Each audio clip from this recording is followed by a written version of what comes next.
Indian என்று சொல்வோம், அந்த சொல்லில் பெருமிதம் கொள்வோம்.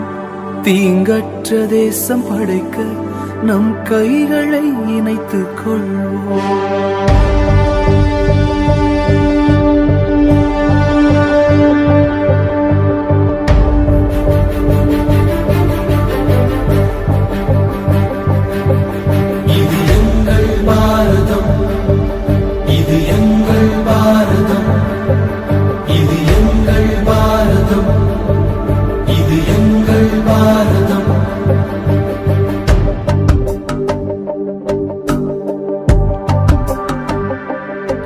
இயேசு கிறிஸ்துவின் நாமத்தினாலே இந்த குடியரசு தின விழாவின் கொண்டாட்டத்தில் கர்த்தரை ஆராதிக்கும்படியாக கர்த்தர் கொடுத்த இந்த நல்ல கிருபைக்காய் நான் கர்த்தரை ஸ்தோத்தரிக்கிறேன். இந்த நல்ல வாய்ப்பை அருளினதான அருமையான பிரேயர் இவாஞ்சலிஸ்ட் டீம் அந்த குழுவினருக்கும் என்னுடைய அன்பார்ந்த நன்றிகளையும் வாழ்த்துகளையும் நான் தெரிவித்துக் கொள்கிறேன். தொடர்ந்து கர்த்தரை நாம் ஆராதிப்போமா? ஒரு நிமிடம் எல்லாரும் கண்களை மூடி தேவ சமூகத்திலே ஆண்டவர் கொடுத்த நம்முடைய தேசத்தை இத்தனை ஆண்டுகள் பராமரித்து பாதுகாத்து கர்த்தர் நடத்தி வந்த இந்த மகா பெரிய கிருபைகளை எண்ணி நாம் கர்த்தருக்கு நன்றி சொல்லி ஒரு நிமிடம் துதிப்போமா? ஹல்லேலூயா. நல்ல ஆண்டவரே, நாங்கள் உம்மை துதிக்கிறோம், ஸ்தோத்தரிக்கிறோம் ஐயா. ஆண்டவரே, 75 ஆண்டுகளை ஆண்டவரே கிருபையாக கர்த்தர் பாதுகாத்து நீர் எங்க தேசத்தை கர்த்தர் நடத்தி வந்த இந்த மகா பெரிய கிருபைக்காக நாங்கள் நன்றி செலுத்துகிறையா. இந்த நாளிலே உமக்கு நன்றி பலியாக உம்மை ஆராதிக்க கர்த்தர் கொடுத்த கிருபைக்காக நன்றி செலுத்துகிறோம். ஆண்டவரே, இந்த ஆராதனைகளை கலந்து கொள்ள இருக்கிற ஒவ்வொரு பிள்ளைகளையும் கர்த்தர் இந்த நாளிலே விசேஷவனமாக ஆசீர்வதிப்பீராக. தேசத்தின் நன்மையினாலே கர்த்தர் பிள்ளைகளை நிரப்புவீராக. கர்த்தர் பெரிய காரியங்களை செய்யுங்கப்பா. உம்முடைய கரத்திலே தாழ்த்தி கொடுக்கிறோம். இயேசு கிறிஸ்துவின் நாமத்தில் ஜெபிக்கிறோம் நல்ல பிதாவே, ஆமென். ஹல்லேலூயா. கர்த்தர் நல்லவர் இல்லையா? நம்முடைய தேசத்தை ஆண்டவர் இதுவரை நடத்தி வந்த மகா பெரிய கிருபை. ஹல்லேலூயா. தொடர்ந்து அவருடைய நாமத்தை நாம் பாடி மகிமைப்படுத்துவோமா? வேதம் இவ்விதமாய் சொல்கிறது. உபாகமம் 8:10 வசனத்திலே, ஆகையால் நீ புசித்து திருப்தி அடைந்து இருக்கையில் உன் தேவனாகிய கர்த்தர் உனக்கு கொடுத்த அந்த நல்ல தேசத்துக்காக அவரை ஸ்தோத்தரிக்க கடவாய் என்று சொல்லப்பட்டிருக்கிறது. தேசமே பயப்படாது, மகிழ்ந்து களி கூறு, சேனையின் கர்த்தர் உன் நடுவிலே பெரிய காரியங்களை செய்வார். பாடி மகிமைப்படுத்தலாமா? ஹல்லேலூயா. ஆமென். ஹல்லேலூயா. நன்றி ஆண்டவரே. எஸ். தேசமே பயப்படாதே, மகிழ்ந்து களி கூறு, சேனையின் கர்த்தர் உன் நடுவில் பெரிய காரியம் செய்திடுவான். சேனையின் கர்த்தர் உன் நடுவில் பெரிய காரியம் செய்திடுவான். தேசமே பயப்படாதே, மகிழ்ந்து களி கூறு, பலத்தினாலும் அல்லவே பராக்கிரமமும் அல்லவே ஆவினாலே ஆகும் என்று ஆண்டவர் வாக்கு அருளினாரே. ஆவினாலே ஆகும் என்று ஆண்டவர் வாக்கு அருளினாரே.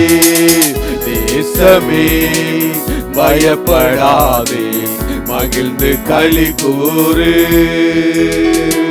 தாய் மறந்தாலும் மறவாமல் உள்ள கையில் வரைந்தாரே. வலக்கரத்தாலே தாங்கி உன்னை சகாயம் செய்து உயர்த்திடுவான். வலக்கரத்தாலே தாங்கி உன்னை சகாயம் செய்து உயர்த்திடுவான். தேசமே பயப்படாதே, மகிழ்ந்து களி கூறு, கசந்த மாறா மதுரமாகும் கொடிய யோர்தான் அகற்றிடும். நித்தமும் உன்னை நல்வழி நடத்தி ஆத்துமாவை நம் தேற்றிடுவார். நித்தமும் உன்னை நல்வழி நடத்தி ஆத்துமாவை நம் தேற்றிடுவார். தேசமே தேசமே பயப்படாதே, மகிழ்ந்து களி கூறு. மாசமான யாவர் மீதும் உன்னத ஆவியை பொழிவார். ஆயிரம் ஆயிரம் ஜனங்கள் தருவார், எழும்பி சேவையும் செய்திடுவார். ஆயிரம் ஆயிரம் ஜனங்கள் தருவார், எழும்பி சேவையும் செய்திடுவார். தேசமே பயப்படாதே, மகிழ்ந்து களி கூறு. சேனைகளின் கர்த்தர் உன் நடுவில் பெரிய காரியம் செய்திடுவார். சேனைகளின் கர்த்தர் உன் நடுவில் பெரிய காரியம் செய்திடுவார். தேசமே பயப்படாதே, மகிழ்ந்து களி கூறு. ஹல்லேலூயா. தேசமே பயப்படாதே, மகிழ்ந்து களி கூறு. கர்த்தர் பெரிய காரியங்களை செய்வார். ஹல்லேலூயா.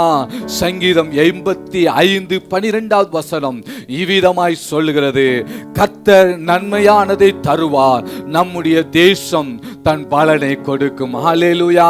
இதுவரை கர்த்தர் இந்த தேசத்திலே நம்மளை ஆசீர்வதித்து வைத்திருந்தார், நம்மளை உயர்த்தி வைத்திருந்தார், நம்மளை மேன்மைப்படுத்தி வைத்திருந்தார். தேசத்தின் சகல நன்மைகளினாலே கர்த்தர் நம்மளை திருப்தியாய் நடத்தினார். ஹல்லேலூயா. எத்தனை நல்லவர். இந்திய தேசம் இயேசுவுக்கு சொந்தமாய் மாற வேண்டும். ஹல்லேலூயா. நாம் தொடர்ந்து பாடி கர்த்தரை மகிமைப்படுத்துவோமா? எழுப்புதலே என் வாஞ்சை, எழுப்புதல் தாரும் தேவா, பரிசுத்த ஆவியின் எழுப்புதல் பரவட்டும் எங்கள் தேசத்திலே. பாடி நாம் கர்த்தரை மகிமைப்படுத்தலாம். ஹல்லேலூயா. ஹல்லேலூயா. ஆமென்.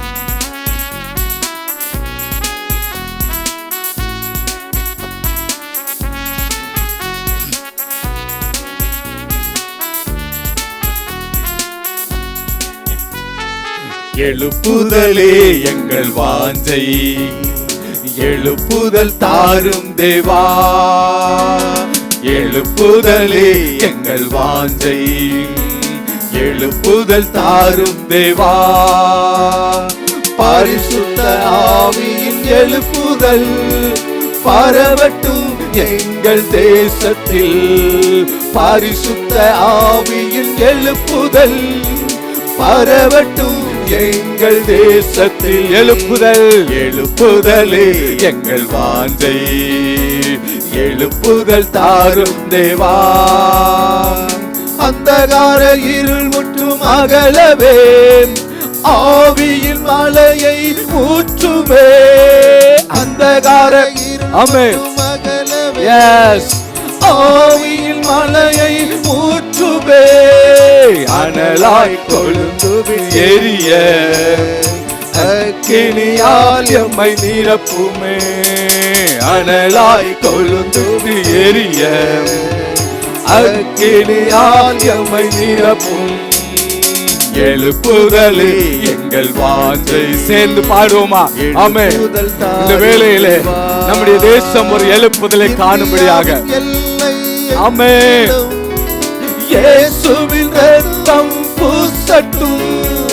இந்தியாவின் எல்லைகள் எங்கிலும் இயேசுவின் இரத்தம் பூசட்டும். இயேசுவே ஆண்டவர் என்ற முழக்கம் இன்றே தொழிக்க செய்யும். இயேசுவே ஆண்டவர் என்ற முழக்கம் இன்றே தொழிக்க செய்யும். எழுப்புதலே எழுப்புதலே எங்கள் வாஞ்சை, எழுப்புதல் தாரும் தேவா. எங்கள் தேசத்தை அழிக்க வேண்டாம், நாங்கள் திறப்பிலே நிற்கிறோம். எங்க தேசத்தை அழிக்க வேண்டாம் ஆண்டவரே. ஆமென். நாங்கள் திறப்பிலே நிற்கிறோம். கோபம் மாற வேண்டும். தேசம் இயேசுவை காண வேண்டும். எத்தனை பேர் விரும்புறீங்க? என் தேசம் இயேசுவை காண வேண்டுமே. என் தேசம் என் இரட்சகரை காண வேண்டுமே. என் தேசம் எழுப்புதலே எங்கள் வாஞ்சை. எழுப்புதல் தாரும் தேவா. எழுப்புதலே எங்கள் வாஞ்சை. எழுப்புதல் தாரும் தேவா. ஹல்லேலூயா. ஆமென். கர்த்தர் எத்தனை நல்லவர். ஆமென். நம்முடைய தேசத்திலே ஒரு பெரிய எழுப்புதலை கர்த்தர் கட்டளையிட வேண்டும். ஆமென். அந்தகார இருளில் இருக்கிற ஜனங்கள் பெரிய வெளிச்சத்தை காண வேண்டும். தேசத்தின் மேலே தேவனுடைய கோபம் வராதபடிக்கு நீங்களும் நானும் திறப்பிலே நிற்க வேண்டும். ஹல்லேலூயா. தேவன் இதுவரை நடத்தி வந்தாரே, இன்னும் நம்முடைய தேசத்தை பாதுகாக்கும்படி, இன்னும் நம்முடைய தேசத்தை சூழ்ந்து கொண்டு வேலி அடைக்கும்படியாக நாம் கரங்களை உயர்த்தி ஒரு நிமிடம் ஆண்டவரே, ஆண்டவரே, எங்க தேசத்தின் மேல உங்க பாதுகாவல் உண்டாகட்டும் ஐயா.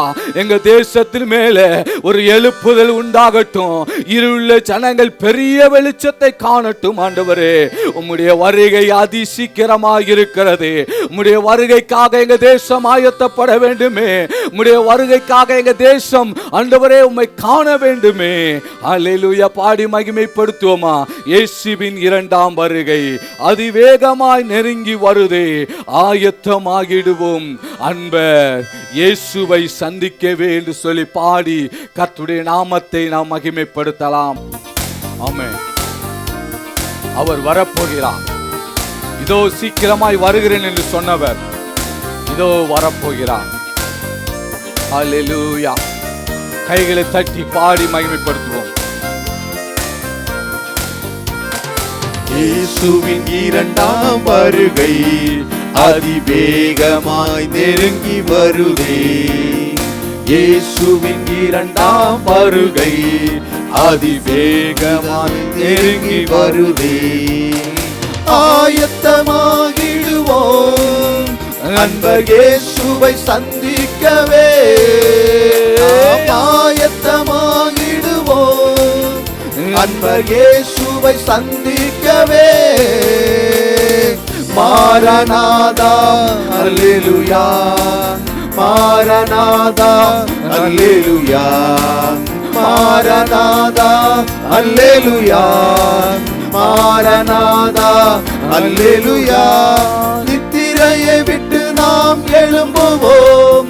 நம் நீதியின் சூரியன் மறுகிறான். நித்திரையை விட்டு நாம் எழும்புவோம். நம் நீதியின் சூரியன் மறுகிறான். ரட்சிப்பின் பஸ்திரம் காத்துக் கொள்வோம். நம் ரட்சகர் வருகிறார். ரட்சிப்பின் பஸ்திரம் காத்துக் கொள்வோம். நம் ரட்சகர் வருகிறார். மாரநாதா அல்லேலூயா. மாரநாதா அல்லேலூயா. மாரநாதா அல்லேலூயா. மாரநாதா அல்லேலூயா. பரிசுத்தமாய் நம்மை காத்துக் கொள்வோம். பரிசுத்த இயேசு வருகிறார். பரிசுத்தமாய் நம்மை காத்துக் கொள்வோம். பரிசுத்த இயேசு வருகிறார். நியாயாய் நியாயம் தீர்த்திடவே நியாயாதிபதியாக வருகிறார். நேர்மையாய் நியாயம் தீர்த்திடவே நியாயாதிபதியாக வருகிறாமே. மாரநாதா அவர் வரப்போகிறார். அவர் நியாயாதிபதியாக, அவர் நீதி செய்யும்படியாக, அவனுக்கு தக்க பலனை இதோ என்னோடு கூட வருகிறது என்று சொன்ன தேவன் அவர் சீக்கிரமாய் வரப்போகிறார். சந்திக்கப்படு. மணவாளனாகவே வருகிறார். மரணத்தை வென்ற நம் ஆண்டவர் மணவாளனாகவே வருகிறார். கரையிறையற்ற சபையினை தம்மோடு சேர்க்கவே வருகிறார். கரையிறையற்ற சபையினை தம்மோடு சேர்க்கவே வருகிறார். மாரநாதா அல்லேலூயா, மாரநாதா அல்லேலூயா, மாரநாதா அல்லேலூயா, மாரநாதா அல்லேலூயா. ஹல்லேலூயா. அவர் ராஜாதி ராஜாவாக வரப்போகிறார். அவர் கர்த்தாதி கர்த்தராக வரப்போகிறார். அவர் நீதி செய்யும்படியாக வரப்போகிறார். அவர் நியாயம் செய்யும்படியாக வரப்போகிறார். கரைதிரையற்றவர்களை அவரோடு கூட கொண்டு செல்லும்படியாக அவர் சீக்கிரமாய் வரப்போகிறார். நம்முடைய தேசம் இயேசுவை காணட்டும். அவர் வருகைக்கு ஆயத்தப்படட்டும். இந்திய தேசமே தேவனை சந்திக்க ஆயத்தப்படு, இதோ வருகிறேன் என்று சொன்னவர் சீக்கிரமாய் வரப்போகிறார். ஹல்லேலூயா. நாம் பாடி மகிமைப்படுத்துவோமா? எங்க தேசத்தின் மேலே ஒரு முன்மாரியின் பின்மாரியின் மலையை ஊற்றுங்கப்பா. எங்க தேசம் இயேசுவை சந்திக்க தேவனே உம்முடைய அபிஷேகத்தை, உம்முடைய வல்லமையை, உம்முடைய கிருபையை கர்த்தர் எங்க தேசத்தின் மீது ஊற்றுவீராக. நினிவே பட்டணத்தை ரட்சித்த தேவன் எங்களுடைய இந்திய தேசத்தையும் கர்த்தர் ரட்சிப்பீராக. ஊற்றிடுமே உம் வல்லமையை இந்த நாளில் இந்தியாவிலே என்று சொல்லி பாடி கர்த்தருடைய நாமத்தை மகிமைப்படுத்த போகிறோம். ஹல்லேலூயா. எல்லாரும் கைகளை தட்டி எங்க தேசத்தின் மேலே ஒரு முன்மாரியின் மலை, ஒரு பின்மாரியின் மலை மாம்சமான யாவர் மீதும் ஊற்றப்படும்படியாக. ஹல்லேலூயா. ஊற்றிடுமே உம் வல்லமையை இந்த நாளில் இந்தியாவில். ஊற்றிடுமே உம் அக்கினியை இந்த நாளில் இந்தியாவின் வல்லமையோடு. வல்லமை வல்லமை தாருமே, தேசத்தை உமக்காய் கலக்கிட. அபிஷேகம் அபிஷேகம் ஊற்றுமே, அனல் கொண்டு உமக்காய் எழும்பிட. வல்லமை வல்லமை தாருமே, தேசத்தை உமக்காய் கலக்கிட. அபிஷேகம் அபிஷேகம் ஊற்றுமே, அனல் கொண்டு உமக்காய் எழும்பிட. பெந்தேகோஸ்தே நாளில் செய்தது போல அக்கினியின் நாவுகள் பொழிந்திடுமே. பெந்தேகோஸ்தே நாளில் செய்தது போல அக்கினியின் நாவுகள் பொழிந்திடுமே. அப்போஸ்தல நாட்களில் செய்தது போல இன்றும் செய்ய வேண்டுமே. அப்போஸ்தல நாட்களில் செய்தது போல இன்றும் செய்ய வேண்டுமே. ஊற்றிடுமே ஊற்றிடுமே உம் வல்லமையை இந்த நாளில் இந்தியாவில். ஊற்றிடுமே உம் அக்கினியை இந்த நாளில் இந்தியாவின் வல்லமையோடு. வல்லமை வல்லமை தாருமே, தேசத்தை உமக்காய் கலக்கிட. அபிஷேகம் அபிஷேகம் ஊற்றுமே, அனல் கொண்டு உமக்காய் எழும்பிட. வல்லமை வல்லமை தாருமே, தேசத்தை உமக்காய் கலக்கிட. அபிஷேகம் அபிஷேகம் ஊற்றுமே, அனல் கொண்டு உமக்காய் எழும்பிட. மாம்சமான யாவர் மேலும் ஊற்றுவேன் என்று வாக்கு தந்த ஆவியை ஊற்ற வேண்டுமே. மாம்சமான யாவர் மேலும் ஊற்றுவேன் என்று வாக்கு தந்த ஆவியை ஊற்ற வேண்டுமே. நீச்சலாளம் கொண்டு சென்று நீந்த செய்யுமே, நதியாய் பாய்ந்திடும். ஆமே. எங்க தேசத்தின் மேலே நீச்சலாளம் கொண்டு சென்று நீந்த செய்யுமே, நதியாய் பாய்ந்திடுமே. ஊற்றிடுமே ஊற்றிடுமே உம் வல்லமையை இந்த நாளில் எங்கள் யாவில். ஊற்றிடுமே உம் அக்கினியை இந்த நாளில் இந்தியாவில் வல்லமையோடு. வல்லமை வல்லமை தாருமே, தேசத்தை உமக்காய் கலக்கிட அபிஷேகம் அபிஷேகம் ஊற்றுமே அனல் கொண்டு உமக்காய் எழும்பிட வல்லமை. ஆமென். எங்க தேசத்தின் மேலே தேவனுடைய வல்லமை இறங்கட்டும் ஆண்டவரே. மாம்சமான யாவர் மேலும் என் ஆவியை ஊற்றுவேன் என்று சொன்னீரே. இந்த நாட்களிலே எங்க தேசத்தின் மேல கர்த்தருடைய ஆவியை ஊற்றுவீராக, தேவனுடைய வல்லமையை ஊற்றுவீராக. ஓ பெந்தேகோஸ்த நாளிலே செய்தது போல ஆண்டவரே எங்க தேசத்திலே இந்த நாட்களிலே கர்த்தர் செய்வீராக, அற்புதங்களை செய்வீராக, அதிசயங்களை செய்வீராக. எங்க தேசம் உமக்காய் எழும்பட்டும் ஆண்டவரே. தேசத்தை உமக்காய் கலக்கிட அபிஷேகம் அபிஷேகம் ஊற்றுமே அனல் கொண்டு உமக்காய் எழும்பிட வல்லமை வல்லமை தாருமே தேசத்தை உமக்காய் கலக்கிட அபிஷேகம் அபிஷேகம் ஊற்றுமே அனல் கொண்டு உமக்காய் எழும்பிட. ஹல்லேலூயா ஹல்லேலூயா. எல்லாரும் இருக்கிற இடங்களை கைகளை உயர்த்தி ஆண்டவரை பார்த்து, ஆண்டவரே எங்க தேசத்தை கர்த்தர் இதுவரை நடத்தி வந்த எல்லா நன்மைகளுக்காக நன்றி செலுத்துகிறோம் ஐயா. எல்லா நாசமோசங்களில் இருந்து கர்த்தர் எங்க தேசத்தை ரட்சித்தீரே, எங்க தேசத்தை கர்த்தர் பாதுகாத்தீரே. எங்க தேசத்துக்கு ஆளுநர்களுக்கு பிரதமர்களுக்கு எல்லாருக்கும் வேண்டிய ஞானத்தை கர்த்தர் தந்தீரே. அதற்காக நாங்கள் நன்றி செலுத்துகிறோம் ஆண்டவரே, நன்றி செலுத்துகிறோம். எங்க தேசம் இயேசுவை காண்கிற ஒரு தேசமாக, இரட்சகரை காண்கிற ஒரு தேசமாக கர்த்தர் மாற்றும்படியாய் உம்மை நோக்கி நாங்கள் பார்க்கிறோம்.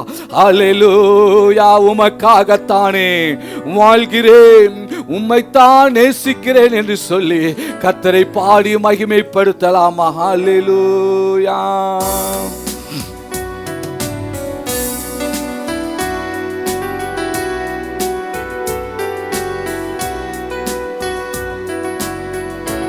Yes, Amen.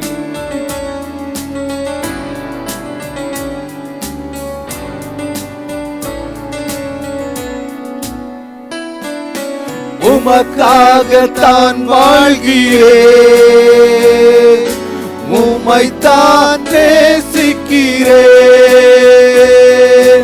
உமக்காகத்தான் வாழ்கிறேன், உம்மைத்தான் நேசிக்கிறேன். பலியாகி என்னை மீட்டீரே, என் தேசத்தை பலியாகி என்னை மீட்டீரே.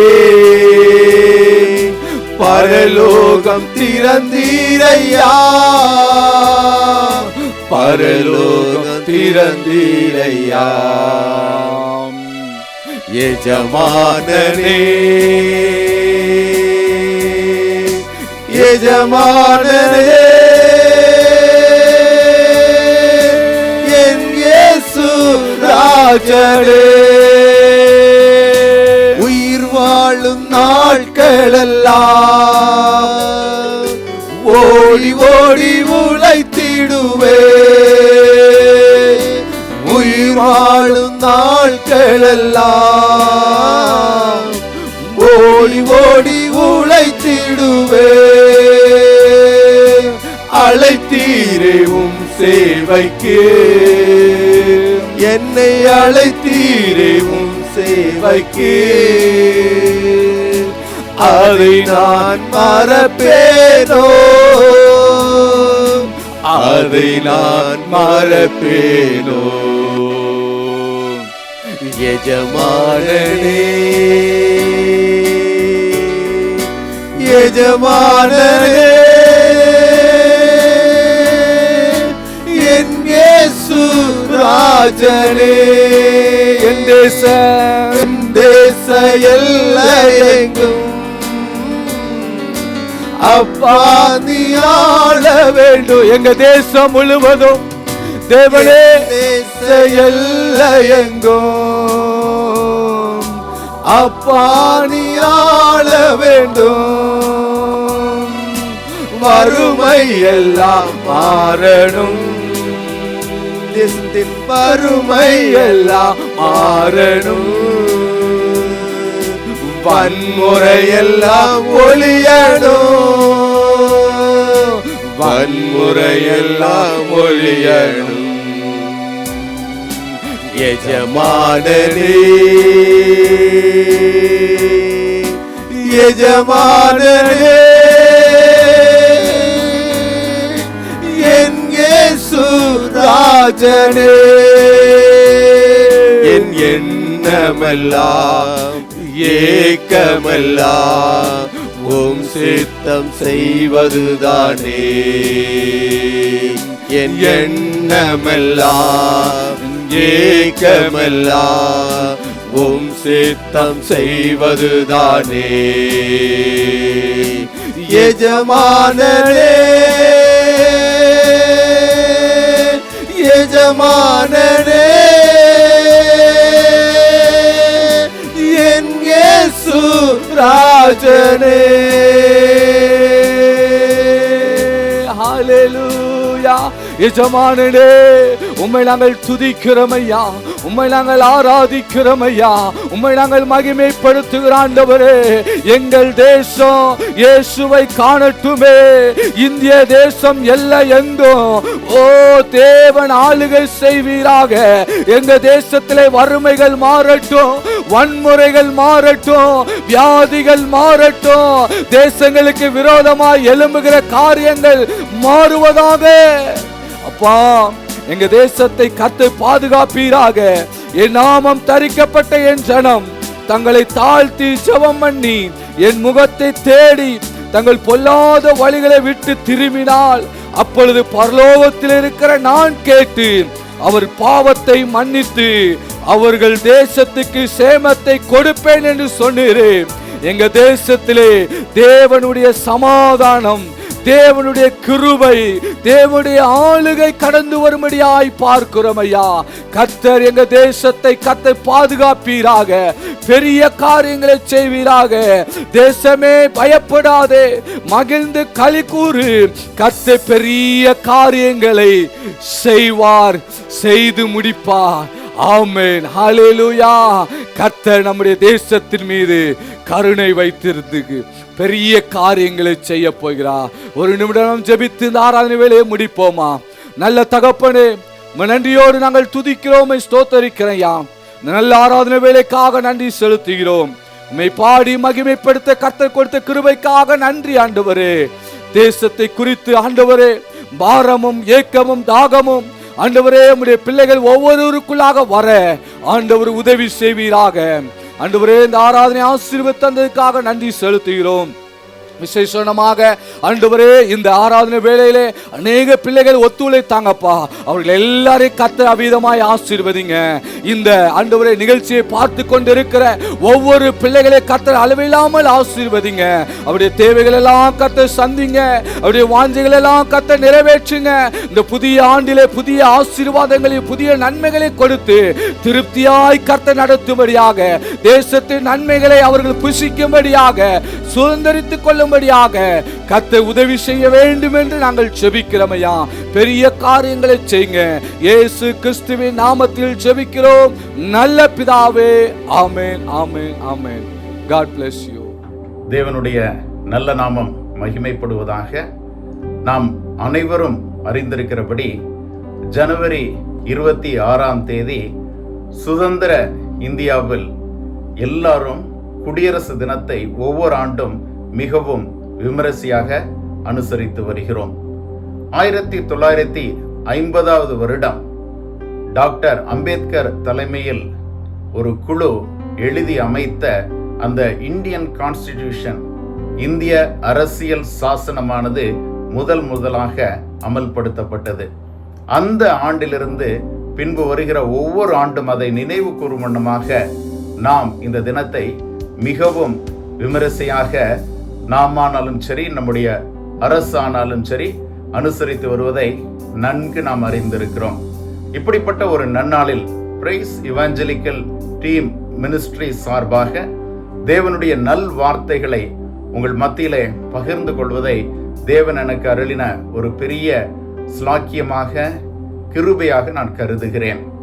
இதை கேட்டுக்கொண்டிருக்கிற நீங்கள் ஒவ்வொருவரும் ஷேரன் டிவி ஒளிபரப்பக்கூடிய இந்த நிகழ்ச்சியானது தேவன் உங்கள் வாழ்க்கையில் அனுமதித்த ஒரு நல்ல நாளாக, கர்த்தருடைய வசனத்தை கேட்கும்படியாக முழுமையாய் உங்கள் இருதயத்தை திறந்து கொடுப்பீர்கள் என்று சொன்னால், தேவன் இந்த வார்த்தைகளின் மூலமாக நிச்சயமாக உங்கள் வாழ்க்கையில ஒரு கிரியை நடப்பிக்க முடியும் என்று சொல்லி நான் விசுவாசிக்கிறேன்.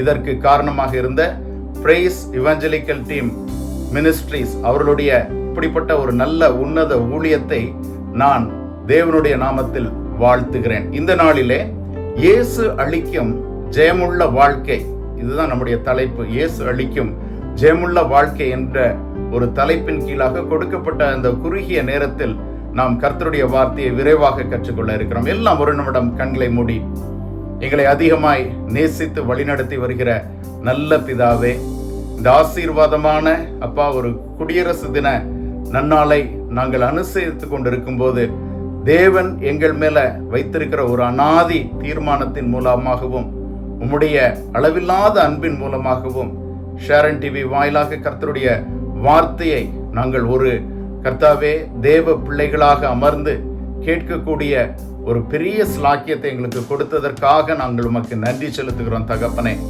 வார்த்தையை கேட்கிற நாங்கள் ஒவ்வொருவரும் இந்த வசனத்தை கேட்கிறவர்களாக மாத்திரமல்ல ராஜா, என்ன நோக்கத்தோடு தேவன் இந்த வார்த்தையை எங்களுக்கு இந்த நாளில் நீங்க அனுமதிக்கிறீங்களோ அந்த நோக்கத்தை கர்த்தாவே எங்கள் வாழ்க்கையின் மூலமாய் நிறைவேற்றும்படியாய் உம்முடைய கரங்களில் எங்களை தாழ்த்தி தருகிறோம். எங்கள் ஒவ்வொருவர் இருதயத்தையும் தேவனை நீங்க திறந்தருளும்படியாய் கேட்கிறோம் ராஜா. நீங்க விதைக்கக்கூடிய ஒரு ஜீவனுள்ள வார்த்தை ஒவ்வொரு இருதயத்திலும் கர்த்தாவே அது விதைக்கப்பட்டு 1 30 60 100 வருகிற நாட்களில் தேவ நாம மகிமைக்கென்று அப்பா இது பலன் தரப்போகிறதற்காக உம்மை மகிமைப்படுத்துகிறோம். இப்படிப்பட்ட கர்த்தருடைய நல்ல ஊழியத்தை செய்யக்கூடிய பிரைஸ் இவாஞ்சலிக்கல் டீம் மினிஸ்ட்ரிஸ் அவர்களையும் கர்த்தாவே இதை ஒளிபரப்புகிற ஷேரன் டிவியையும் தேவனுடைய நாமத்தினாலே வாழ்த்தி ஆசீர்வதித்து ஜெபிக்கிறோம். கர்த்தர் தாமே இடைப்படுவீராக. துவக்கம் முதல் முடிவு பரியந்தம் தேவன் கூட இருந்து வழிநடத்தும்படியாய் ஜெபிக்கிறோம். வசனத்தை கொண்டு வருகிற அடியனையும் கேட்கிற ஒவ்வொருவரையும் தேவனுடைய கிருபைக்குள் மூடி பாதுகாத்துக் கொள்ளுங்க.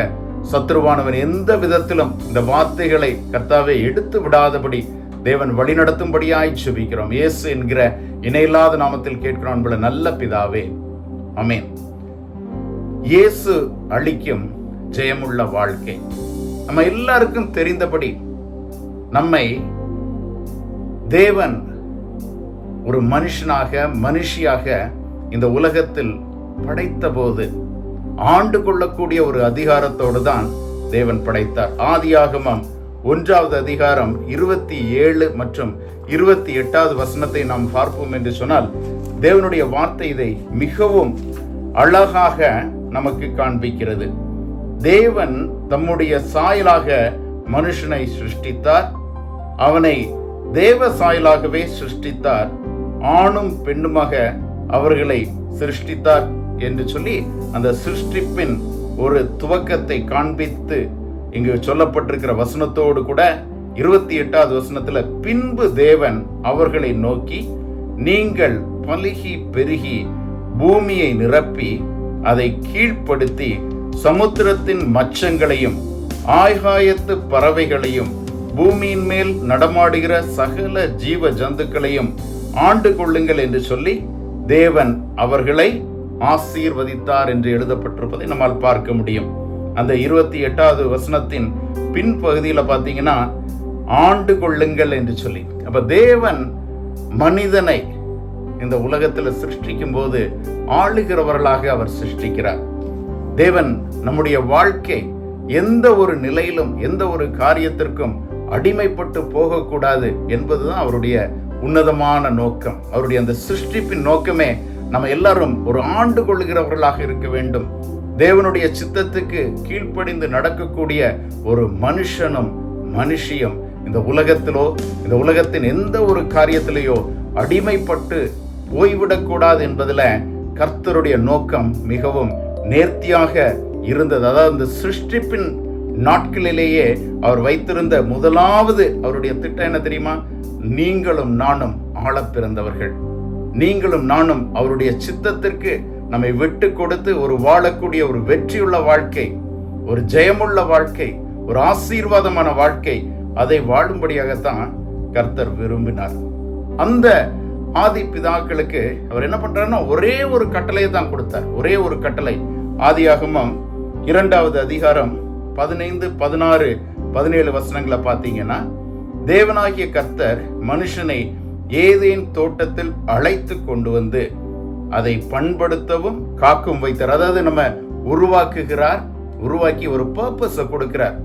நீங்க இருக்கக்கூடிய இடம் பண்படுத்தப்பட வேண்டும், அது காக்கப்பட வேண்டும், அது ஒரு நல்ல ஒரு பலன் தரக்கூடிய ஒரு பகுதியாக அந்த நிலம் மாற்றப்பட வேண்டும். அதாவது கர்த்தர் நம்ம உருவாக்கும் அவர் என்ன பண்றாருன்னா நமக்கு ஒரு ஃபுல் அத்தாரிட்டி கொடுக்கிறார். நம்ம ரூல் பண்ணணும்னு கொடுத்துட்டு நம்முடைய காரியங்கள் எல்லாம் நேர்த்தியாக பண்ணப்பட வேண்டும். வெறுமையும் ஒழுங்கின்மையுமாய் பூமி இருந்ததை தேவன் அநேக விதங்களில சிருஷ்டிப்பில் அவர் அடுத்த நிலைக்கு கொண்டு வருகிறார். அங்கு விருட்சங்களை ஏற்படுத்துகிறார், அங்கு பறவைகளை ஏற்படுத்துகிறார், விலங்குகளை ஏற்படுத்துகிறார். அப்ப மனுஷனை பிறக்க வைக்கும் போது அந்த நிலத்தை பண்படுத்தக்கூடிய ஒரு காரியத்தை அவனுடைய கரங்களில எதிர்பார்ப்பாக கர்த்தர் கொடுக்கிறார். 16வது வசனத்துல பாத்தீங்கன்னா ஆதியாகமம் 2:16 தேவனாகிய கர்த்தர் மனுஷனை நோக்கி, நீ தோட்டத்தில் உள்ள சகல விருட்சத்தின் கனியையும் புசிக்கவே புசிக்கலாம். அதாவது ஃபுல் அத்தாரிட்டி, எல்லா மரத்திலும் எல்லா விருட்சத்திலும் இருக்கக்கூடிய கனியை நீ புசிக்கலாம். அடுத்த வசனத்துல ஆனாலும், இங்க பாத்தீங்கன்னா ஆனாலும் அப்படின்ற ஒரு வார்த்தை அவனுக்கு ஒரு எச்சரிப்பாக, ஆனாலும் நன்மை தீமை அறியத்தக்க விருட்சத்தின் கனியை புசிக்க வேண்டாம். எல்லாத்தையும் புசிக்கலாம், ஆனா ஒன்னே ஒண்ணு மட்டும்தான் நீ என்ன பண்ணக்கூடாது, புசிக்க கூடாது. நன்மை தீமை அறியத்தக்க விருட்சத்தின் கனியை புசிக்க வேண்டாம், அதை நீ புசிக்கும் நாளில் சாகவே சாவாய் என்று கட்டளையிட்டார். தேவனுடைய ஒரு உன்னத நோக்கத்தை பாருங்க.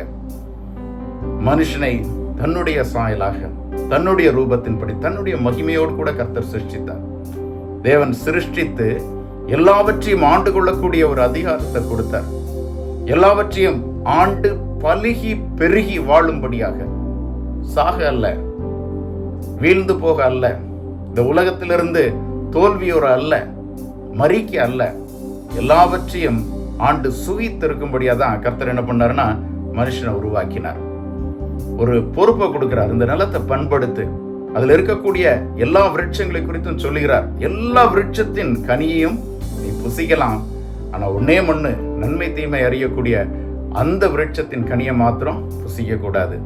நம்முடைய நல்ல தகப்பன், யோசிச்சு பாருங்க, ஒவ்வொரு காரியத்தையும் நேர்த்தியாய் திட்டமிட்டு செய்யக்கூடிய தேவன் தன்னோடு கூட மனுஷன் இருக்கக்கூடிய அந்த உறவில், அதாவது தன் மீது சார்ந்து வாழக்கூடிய வாழ்க்கையில ஒரு டிபெண்டன்ட் லைஃபா கர்த்தரை மாத்திரம் நாம சார்ந்து இருக்கணும் அப்படின்றதுக்காக தான் அந்த ஒரே ஒரு விருட்சத்தின் கனியை என்ன பண்றாரு, விலக்கி வைக்கிறார். விலக்கி வச்சு அந்த ஒரு கட்டளையை மட்டும்தான் கொடுக்கிறார். பெரிய கட்டளைகள் அல்ல, தேவனுக்கு கீழ்ப்படிந்து வாழக்கூடிய ஒரு வாழ்க்கையை மனுஷன் கடைபிடிக்க வேண்டும் என்பதற்காக எல்லாத்தையும் நீ பண்ணலாம், ஆனா அந்த ஒரே ஒரு காரியத்தை மட்டும் பண்ணக்கூடாது என்று சொல்லி தேவன் மனிதனுக்கு அங்கு ஒரு கட்டளையை கொடுப்பதை நாம் பார்க்க முடிகிறது. ஆதியாகமம் 3வது அதிகாரத்துல முதல் 6 வசனங்களை பார்த்தீங்க அப்படின்னு சொன்னா நம்ம எல்லாரும் படிக்கிறபடி தேவ கட்டளை அங்கு மீறப்படுகிறது. சத்ருவானவன் வஞ்சகமாக அந்த ஏதேன் தோட்டத்துல ஏவாளோடு கூட சம்பாஷித்து ஏவாளை ஒரு பொய்யை சொல்லி தேவன் கொடுத்திருக்கிற அந்த உன்னத திட்டத்திலிருந்து ஏவாளையும் ஆதாமையும் அவன் வெளியில் இழுத்து கொண்டு வருவதை நம்மால் பார்க்க முடிகிறது.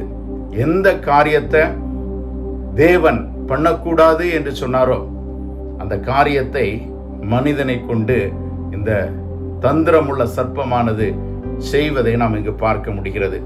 அதற்கு பின்பாக என்ன நடந்தது அப்படின்னு சொன்னா, மனிதன் தேவ மகிமையை இழக்கிறான். நீங்க 3வது அதிகாரம் ஆதியாகமம் 3:8 பார்த்தீங்கன்னா 8 பிற்பகுதியில, அப்பொழுது ஆதாமும் அவன் மனைவியும் தேவனாகிய கர்த்தருடைய சந்நிதிக்கு விலகி தோட்டத்தின் விருட்சங்களுக்குள்ளே ஒளித்துக் கொண்டார்கள். தேவனோடு கூட உறவாடும்படியாய். கர்த்தருடைய படைப்பின் நோக்கம் என்ன?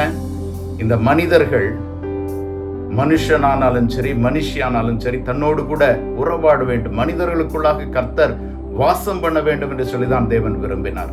நம்மோடு கூட உறவாட, ஐக்கியம் கொள்ள, நிதமும் நம்மோடு கூட நடக்க, உலாவ விரும்பின தேவன் இப்படி ஒரு உறவை ஏற்படுத்தி எல்லா வசதிகளையும் செய்து கொடுத்து ஒரே ஒரு கட்டளை கொடுத்தாருங்க.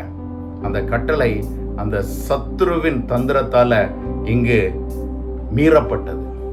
மீறப்படும் பாவம் இந்த உலகத்திற்குள்ளாக வந்ததை நம்மால் பார்க்க முடிகிறது. மனிதன் தேவ கட்டளையை மீறினதுனால பூமிக்கு சாபத்தை சம்பாதித்து கொடுத்த காரியம் இங்க மிகவும் நேர்த்தியாக எழுதப்பட்டது.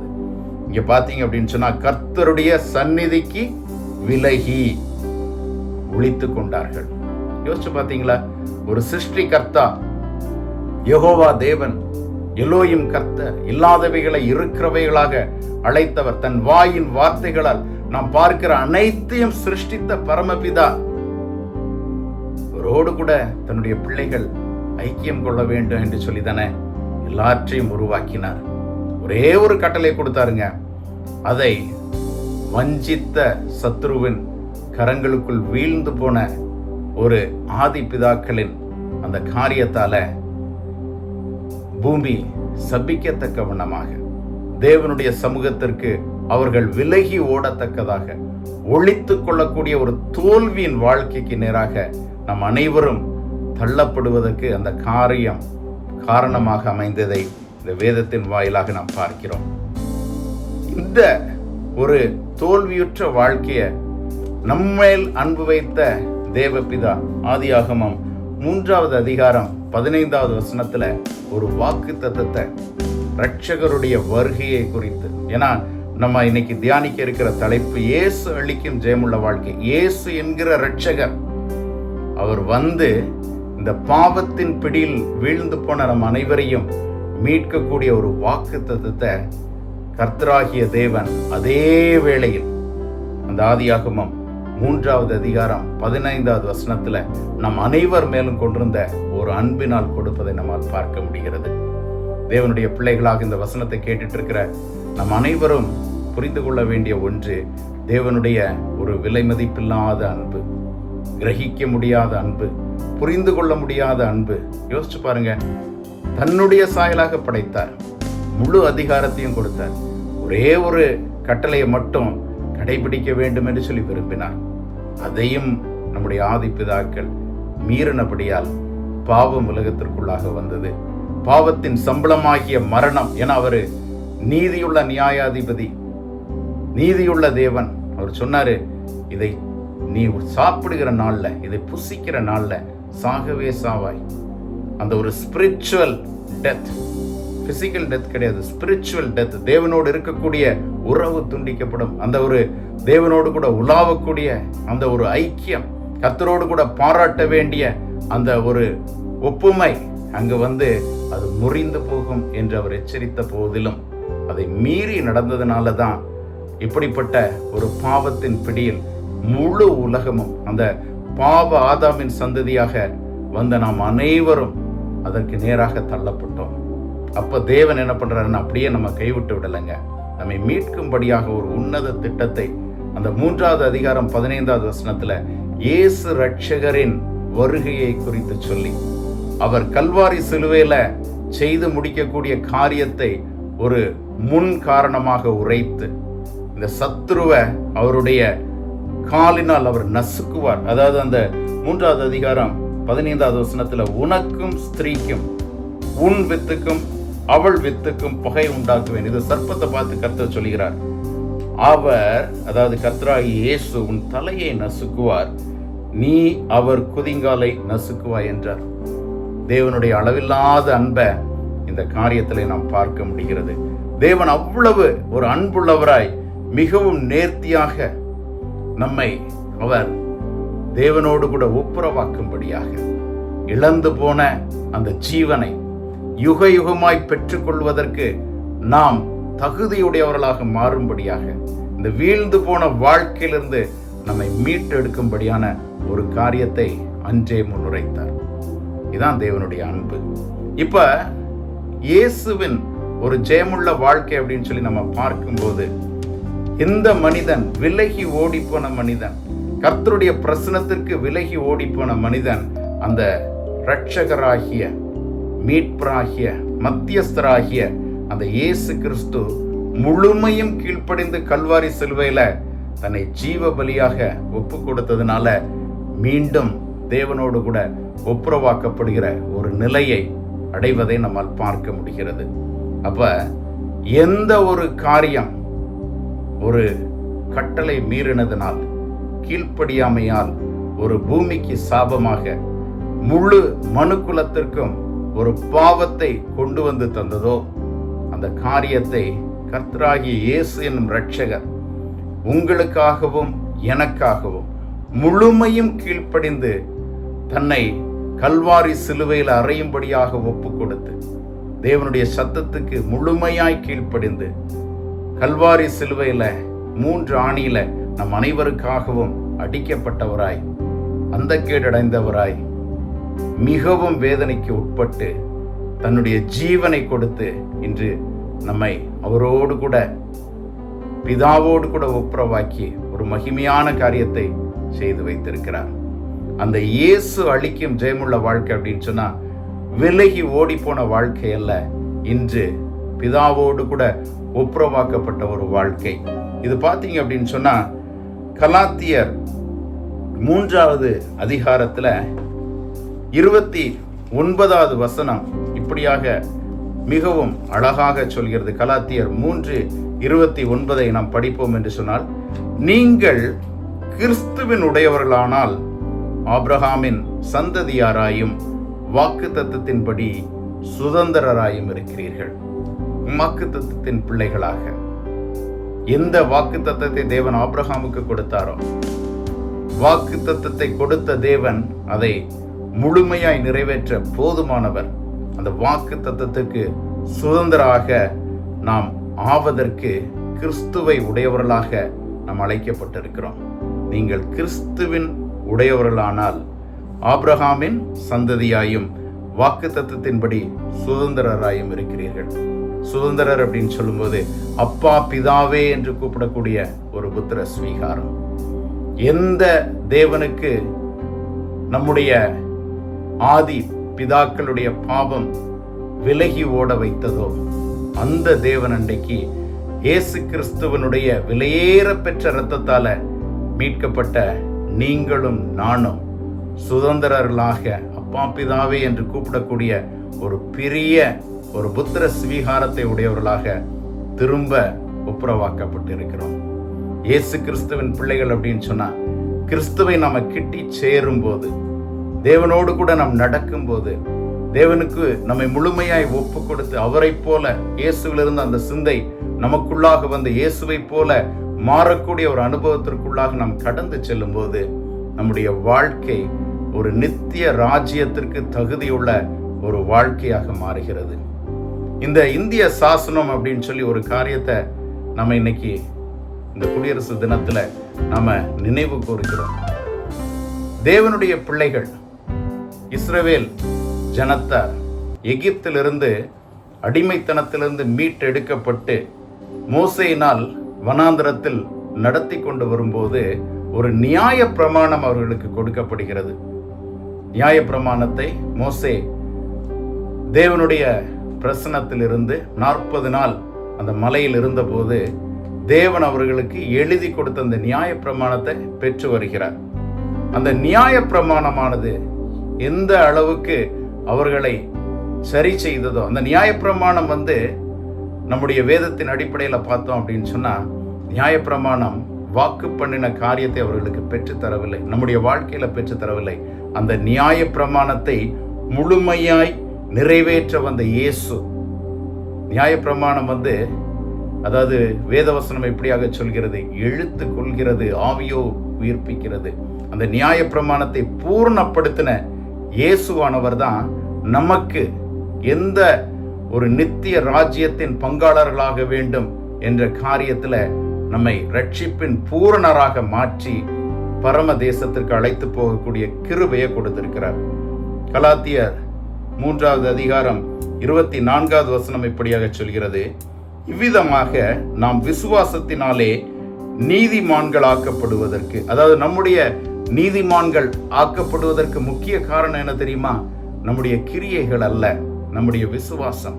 கர்த்தராகிய இயேசு என்னும் இரட்சகர். ஏன்னா எப்படி தேவன் அந்த ஆதியாகமம் 3வது அதிகாரத்தில் 15வது வசனத்துல வாக்கு பண்ணின இயேசு என்னும் இரட்சகர் இந்த உலகத்துல வந்தார்ல, அவர் வந்ததை நம்முடைய வாழ்க்கையில நாம விசுவாசித்து அவருடைய இரத்தத்தால் என்னுடைய பாவங்கள் நீக்கப்படுகிறது. அவர் வந்து கல்வாரி சிலுவையில மரித்ததால் என்னுடைய பாவத்தின் சம்பளமாகிய மரணத்திலிருந்து நான் மீட்கப்பட்டிருக்கிறேன். அவர் 3வது நாள் உயிர்த்தெழுந்து பரமபிதாவின் வலது பரிசத்தில் வீற்றிருக்கிறார். அதனால அவரை விசுவாசிப்பதன் மூலமாக நான் நீதிமானாக்கப்படுகிறேன். அந்த ஒரு விசுவாசத்தினாலே நாம் நீதிமான்களாக்கப்படுவதற்கு நியாயப்பிரமாணம் நம்மை கிறிஸ்துவனிடத்தில் வழி நடத்துகிற உபாத்தியா இருந்தது. இந்த நியாயப்பிரமாணம் இருக்கிறதுனால தான் எது பாவம், எது தேவனுக்கு பிரியமில்லாத காரியம், எது ஒழுங்கின்மை, எது நம்மை வீழ்த்தக்கூடியது, எது நம்முடைய ஆத்மாவுக்கு விரோதமாய் கிரியை செய்கிறது என்கிற காரியங்களை நமக்கு அது கற்றுத்தரக்கூடியதாக இருக்கிறது இந்த நியாயப்பிரமாணம். இந்த நியாயப்பிரமாணத்தை முழுமையாய் நிறைவேற்றினவர். மத்தேயு 5வது அதிகாரம் 17வது வசனத்துல இயேசு மலைப்பிரசங்கத்துல சொல்கிறார், நியாயப்பிரமாணத்தை ஆயினாலும் தீர்க்க தரிசனங்களை ஆனாலும் அழிக்கிறதற்கு வந்தேன் என்று எண்ணிக்கொள்ளாதேங்கள், அழிக்கிறதற்கல்ல நிறைவேற்றுகிறதற்கே வந்தேன். இயேசு இந்த உலகத்துல வந்தது, இரட்சகராக வந்தது நோக்கம் நியாயப்பிரமாணத்தை அழிக்க அல்ல, நியாயப்பிரமாணத்தை அழிக்க அல்ல. நியாயப்பிரமாணம் செய்ய முடியாததை இரட்சகராகிய இயேசு செய்து முடித்ததை நம்மால பார்க்க முடிகிறது. அவர் அழிக்க வரவில்லை, நியாயப்பிரமாணத்தை நிறைவேற்றுகிறதற்கே வந்தார். ரோமர் 8வது அதிகாரத்துல 3வது 4வது வசனத்தை பார்த்தோம் அப்படின்னு சொன்னா, அது எப்படி எனில், மாம்சத்தினாலே பலவீனமாயிருந்த நியாயப்பிரமாணம் செய்யக்கூடாததை தேவனே செய்யும்படிக்கு தம்முடைய குமாரனை பாவ மாம்சத்தின் சாயலாகவும் பாவத்தை போக்கும் பலியாகவும் அனுப்பி மாம்சத்திலே பாவத்தை ஆக்கினைக்குள்ளாக தீர்த்தார். யோசிச்சு பாருங்க, நியாயப்பிரமாணம் செய்ய முடியாத காரியம். ஏன்னா நியாயப்பிரமாணம் இருக்கும் வரைக்கும், அந்த நியாயப்பிரமாணத்தின் சட்டத்திட்டங்களுக்கு உட்பட்டா அந்த காரியங்கள் அனைத்திலும் ஜனங்கள் வீழ்ந்து போவதை நம்மால பார்க்க முடிந்தது. அப்படி நியாயப்பிரமாணம் செய்யக்கூடாததை தேவன் என்ன பண்ணுகிறாருன்னா, தம்முடைய குமாரனை, எந்த ஒரு மாமிசம் இந்த உலகத்துல பாவம் வருவதற்கு காரணமாக இருந்ததோ அந்த பாவ மாம்சத்தின் சாயலாக, அதே மனித சாயலாக பாவத்தை போக்கும் பலியாக, அப்ப அந்த பாவத்திற்காக ஒரு பலி கொடுக்கப்பட வேண்டும். பாவம் இல்லாத ஒரு மனிதன் அதற்கு பலியாகணும்னா அதுக்கு ஒரே ஒரு குறிப்பிட்ட நபர் அப்படின்னு சொன்னா தேவகுமாரனாகிய இயேசு. அவர் தான் பாவம் இல்லாதவராக இந்த உலகத்தில் வாழ்ந்தார். அப்ப அவர் தன்னை பலியாக கொடுத்து மாம்சத்திலே பாவத்தை ஆக்கினைக்குள்ளாக தீர்த்தார். பாவத்தின் சம்பளமாகிய மரணம், அதை நாம ஜெயிக்கணும் அப்படின்னு சொன்னா மரித்து உயிரோடு கூட எழும்ப வேண்டும். அப்ப பாவத்தின் சம்பளமாகிய மரணம், அந்த மரணத்தை ஜெயிக்கணும்னா இயேசு கிறிஸ்துவானவர் மரித்து தேவனுடைய வாக்கு தத்துவத்தின்படி 3வது நாள், அதாவது தீர்க்கதரிசிகள் எல்லாரும் இந்த வேதத்துல முன்னுரைத்ததன்படி 3வது நாள் ஜீவனோடு கூட எழுந்து அந்த மரணத்தை பரிகரிக்கிறார்.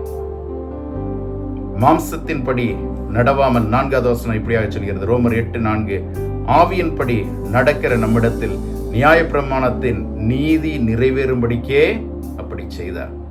இன்னைக்கு ஒரு விசை நம்ம கொஞ்சம் யோசித்து பார்ப்போம். நாம் பாவத்தின் சம்பளமாகிய மரணம், அதற்கு நேராக வைக்கப்பட்டவர்கள், ஒரு அந்தகார இருளின் அதிகாரத்துக்கு உட்பட்டவர்களாக, தேவன் அறியாதவர்களாக இருந்தவர்கள்.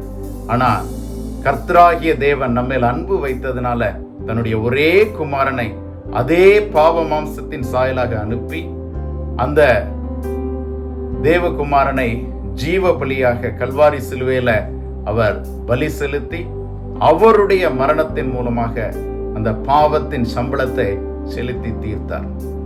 அவர் 3வது நாள் உயிரோடு எழுந்ததுனால தேவன் அவரை மீண்டும் உயிர்த்தெழ வைத்து அந்த மரணத்தை அவர் என்ன பண்ணார்? ஜெயித்தார். இந்த காரியத்தை அவர் அப்படி செய்ததை விசுவாசிக்கிற நீங்களும் நானும் நம்ம நீதிமான்களாக மாற்றப்படுகிறோம். விசுவாசத்தினால், கிரியையினால் அல்ல. இப்படி நீதிமான்களாக மாற்றப்படும் போது இந்த விசுவாசத்தின் மூலமாக கர்த்தராகிய இயேசு பிதாவோடு கூட நம்மை ஒப்புரவாக்கி அப்பா பிதாவே என்று அழைக்கக்கூடிய ஒரு புத்திர ஸ்வீகாரத்தை கொடுக்கிறார். இயேசுவோடு கூட நாம் நடக்கும்போது, இயேசுவினிடத்துல நாம் வரும்போது, இயேசுவின் பிள்ளைகளாக நாம் மாறும்போது நம்முடைய வாழ்க்கையில ஒரு மாற்றம் தானாக வருவதை நம்மால் அறிந்து கொள்ள முடியும். இது நம்மால் ஆகும் என்று சொல்ல யாருனாலையும் முடியாதுங்க. நம்மை அழைத்த தேவனால் ஆகும். அவருடைய கரத்துல விட்டு கொடுக்கணும், அவருடைய ஆளுகைக்கு விட்டு கொடுக்கணும். இயேசு அளிக்கிற ஜெயமுள்ள வாழ்க்கை அப்படின்னு சொன்னா, எனக்குள்ளாக, என்னை சுற்றிலும் என்னில் இயேசு காணப்பட வேண்டும். இயேசுக்குள்ளாக நான் இருக்கும்போது அவர் வாக்கு பண்ணின பரிசுத்த ஆவியானவருடைய அந்த ஆளுமைக்கு நான் கட்டுப்படும். ஏன்னா அவர் சொன்னாரு, நான் உங்களுக்கு போய் ஒரு இடத்தை ஆயத்தம் பண்ண போகிறேன், அதுவரைக்கும் வேறொரு தேற்றவாளன் அவரை நான் அனுப்புகிறேன். அவர் உங்களை நீதியை குறித்தும், நியாய தீர்ப்பை குறித்தும், பாவத்தை குறித்தும் உங்களுக்கு உணர்த்துவார். தேவனுடைய வார்த்தைகள், இயேசு இந்த உலகத்தில் இருந்தப்போ கர்த்தரிடத்திலிருந்து பெற்ற வார்த்தைகளை ஜனங்களோடு கூட சம்பாஷித்ததை அவர் நினைவுபடுத்துவார். ஒவ்வொரு வேத வசனங்களையும் நினைவுபடுத்தி தம்முடைய பிள்ளைகளை அவர் உருவாக்குவார். அப்ப இயேசுவின் 2வது வருகைக்கு காத்திருக்கக்கூடிய நம் அனைவருக்கும் ஒன்று தெரிந்திருக்க வேண்டும். நாம் அவரை விசுவாசித்து அவருடைய பிள்ளைகளாக மாறும்ப அவர் நம்மை ஒருபோதும் திக்கற்றவர்களாக விடார். நமக்காக தான் வாக்கு பண்ணின அந்த பரிசுத்த ஆவியானவரை கர்த்தர் நமக்குள்ளாக கொடுத்து அனுதினமும் அவருடைய சித்தத்தின்படியும் அவருடைய தீர்மானத்தின்படியும் தேவன் நம்மை உருவாக்கி வருகிறார். அப்ப நம்முடைய அந்த இழந்து போன அந்த ஆளுமை, இழந்து போன அதிகாரங்கள், இழந்து போன அனைத்து காரியங்களும் மீட்டெடுத்து நமக்கு கொடுக்கப்படுகிறது. யுக யுகமாய் கர்த்தராகிய இயேசுவோடு கூட அந்த பரம தேசத்தில் நீங்களும் நானும் ஆள இருக்கிறோம். நாம எப்படிப்பட்ட சாசனங்கள் வந்தாலும் சரி, தேவனுடைய இந்த அன்பின் பிரமாணம், கர்த்தராகிய இயேசுவின் அன்பின் பிரமாணம் நமக்குள்ளாக கிரியை செய்ய நம்ம விட்டு கொடுக்கும்ப நம்முடைய வாழ்க்கை மாறுகிறது. ஏன்னா ஒவ்வொரு தேசத்துக்கும் ஒவ்வொரு கான்ஸ்டிடியூஷன் இருக்கும், ஒவ்வொரு அரசியல் சாசனங்கள் இருக்கும். ஆனா தேவனுடைய பிள்ளைகளாக அழைக்கப்பட்ட நம்ம ஒவ்வொருவருக்கும் அவர் ஒரு அன்பின் சாசனத்தை கொடுத்தார். என்ன தெரியுமா? இந்த நியாயப்பிரமாணம் முழுவதையும் 2 காரியத்தில் அடக்கினார். தேவனை உங்களுடைய முழு இருதயத்தோடும், முழு ஆத்மாவோடும், முழு பலத்தோடும் அன்பு கூறுங்கள். இது 1வது காரியம்.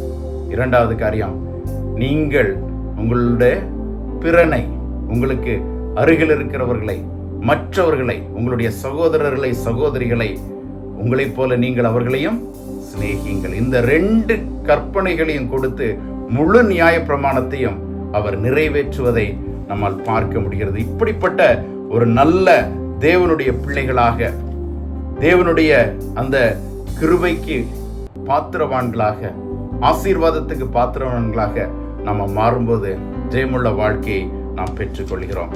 நம்ம அனைவருக்கும் தெரிந்திருக்கிறபடி இயேசுவானவர் இந்த உலகத்தில் வந்தது இந்த நியாய பிரமாணத்தை அழிக்க அல்ல, நிறைவேற்றுவதற்கு. அந்த நிறைவேற்றின கர்த்தராகிய இயேசுவின் கரத்துல நம்மை விட்டு கொடுக்கும் போது நம்முடைய வாழ்க்கை அவர் வாக்கு பண்ணின அந்த பரிசுத்த தேசத்திற்கு பாத்திரர்களாக நம் அனைவரும் மாற்றப்படுகிறோம். தேவன் தாமே ஒவ்வொரு நாளும் நம்ம உருவாக்கும்படியாய் கிரியை செய்வாராக. முழுமையா இந்த நாள்ல, இந்த குடியரசு தினத்தை அனுசரித்துக் கொண்டிருக்கிற நம் அனைவரும் ஒரு தீர்மானம் எடுப்போம். தேவனுடைய அந்த அன்பின் பிரமாணம் என்னில் நிறைவேறணும். நான் அவரை முழுமையாய் நேசிக்கணும். அதே போல என்னோடு இருக்கக்கூடிய மற்ற ஜனங்களையும் நேசிக்கணும். அது ஒருவேளை என்னக்குள் இருக்கிற மாமிசத்தினால் ஆகாது, என் தேவன் எனக்கு அருளி இருக்கிற ஆவியினால் அது ஆகும். அதுக்கு அவர் கிரியை செய்யணும்னு சொல்லி முழுமையாய் விட்டு கொடுப்போம். கர்த்தர் பெரிய காரியங்களை செய்வார். எல்லாம் ஒரு நிமிடம் கண்களை மூடி, எங்களை அதிகமாய் நேசித்து வழிநடத்தி வருகிற நல்ல பிதாவே, இப்படிப்பட்ட ஒரு அருமையான ஒரு சத்தியத்தை கர்த்தாவே இந்த குடியரசு தினத்தன்று நாங்கள் கேட்கும்படியாய் தேவன் எங்களுக்கு கிருபை கூர்ந்ததற்காக உமக்கு நன்றி செலுத்துகிறோம். உம்முடைய அன்பின் பிரமாணம் கர்த்தாவே எங்களுடைய வாழ்க்கையில நிறைவேறும்படியாய், அதற்கு தேவன் எங்களை முழுமையாய் ஆட்கொண்டு நடத்தும்படியாய் அர்ப்பணிக்கிறோம் ராஜா. நீர் கர்த்தாவே எங்களை உம்முடைய நற்சாட்சிகளாக மாற்றி இந்த உலகத்துல உமக்கென்று கனிதருவர்களாக நீர் வைக்க போறதற்காக மகிமைப்படுத்துகிறோம். எங்களின் மூலமாக, எங்கள் ஒவ்வொருவருடைய சாட்சியுள்ள வாழ்க்கையின் மூலமாக சந்திக்கப்படாத மற்றவர்களும் சந்திக்கப்படும்படியாய் தேவனே நீர் கிரியை செய்வீராக. கர்த்தாவே, இப்படிப்பட்ட ஒரு அற்புதமான ஒரு ஊழியத்தை நடத்தி வருகிற அந்த பிரைஸ் எவாஞ்சலிக்கல் டீம் மினிஸ்ட்ரீஸ் அவர்களையும் நாங்கள் வாழ்த்துகிறோம். இதை ஒளிபரப்பு செய்கிற ஷேரன் டிவியும் உடைய நாமத்தினாலே வாழ்த்தி ஆசீர்வதித்து ஜெபிக்கிறோம். தேவன் தாமே இந்த ஊழியங்களின் மூலமாய் மகிமைப்படுவீராக. எல்லா துதி கனம் மகிமை அனைத்தையும் ஒருவருக்கே செலுத்துகிறோம். இயேசு என்கிற நாமத்தில் ஜெபிக்கிறான் போல நல்ல பிதாவே, ஆமேன். தேவன் தாமே இந்த வார்த்தைகளை ஆசீர்வதிப்பாராக. மீண்டும் ஒரு விசை கூட குடியரசு தின நல்வாழ்த்துக்களை உங்களுக்கு நான் தெரிவித்துக் கொள்கிறேன். ஆமேன், ஆமேன்.